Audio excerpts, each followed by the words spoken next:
Hello, Steve White, Steve Arts 89. Well, The Town That Dreaded Sundown, the 2013 remake. I finally saw it. It's only been 11 years.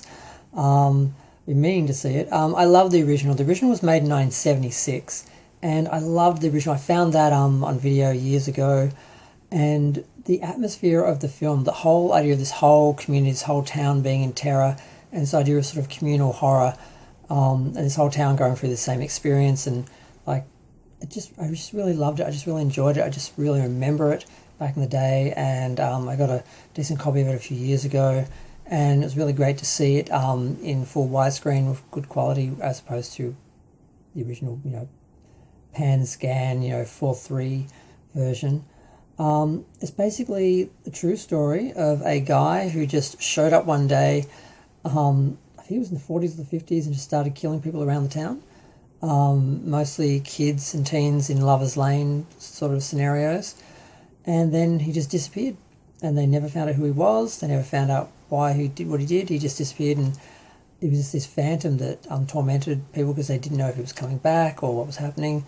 Eventually they made a film in 1976, and that sort of ruffled a few feathers in that, but it was well made, and apparently it gets screened every year on Halloween and certain ceremonies and that, and there's sort of like a pride in the film, but also sort of like it's sort of like a memorial as well. And this film is interesting. It was planned by Blumhouse to just be a remake of the original, but then it somehow turned into like a meta-fictional sequel where the film is based on a copycat killer coming back and reenacting the original crimes. And it sounds bad, it sounds lame, but they make it work really well. The lead, who is the first person to be attacked and is there to spread the word, it's basically there's a screening on Halloween of the film.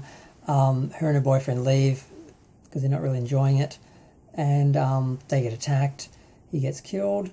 Like literally you see him get killed, and then she survives, and then the town sort of rallies around her a bit, but then everyone starts to get scared that's happening again, and it does, and they start having murder after murder after murder, and they're all trying to work it out, and it just works really well. Eventually they get to the point where, I'm not going to ruin it, I guess, they do find out who the killer is, and there are a few things where they sort of cheated, where it was certainly filmed as something happened but didn't actually happen, and there really wasn't really fair on the audience, because there's no way you could have seen that and known what was happening, because they filmed it.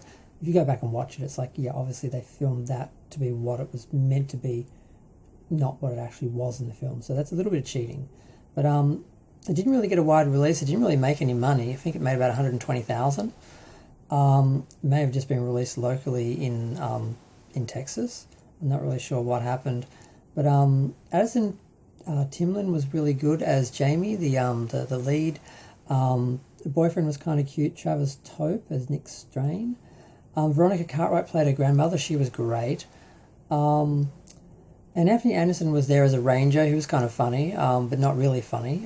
Just a little bit of the Anthony Anderson there, but for the most part a serious character. And I just really enjoyed it. It was just really good. Everything about it really worked, except a little bit of cheating. But glad I finally saw it, and it does fit well. They do show clips of the original film and parts that mirror the film. They even speak to the supposed son of the director because he's still living in the town and all these sort of things. It's just really interesting tribute to the original, acknowledgement of the original case, the original film, and then this sort of new version all rolled into one. It works really well, and I'm kind of surprised because I thought it was just a traditional sequel. I thought the film was referenced in it like one of the Amityville films, the one that was unfortunately done by Harvey Weinstein and got shelved basically after he went down. They also refer to the Amityville films in that Amityville film as though the films were made about the real house and now we're in the real house, and it was done fairly well. So yeah, glad I saw it, love it. The original, I have to watch the original now. I think I need to watch them back to back for the fun of it. But I watched this on Amazon, so I have to get my own copy of it, so I can't not have it in my library. But yeah, I'm going to go. Feel free to share, like, comment, subscribe. Let me know what you think. There's a couple of moments where they do actually acknowledge the original victims and that it is a real story, and that as well when they're dealing with how people are dealing with the movie in the movie. And it's all fairly well done. All the acting's good, all the characters were good. you get a sense of the town again, but it is a little bit more centered on one person, which makes it a bit more personal and intimate and easier to, because you're sort of just really connecting to the one person and following them, whereas the other one was more of a general sort of thing. You didn't really, you focused more on the detectives, which weren't really as relatable as one of the hunted. So yeah, I really liked it. I'm gonna go. Bye.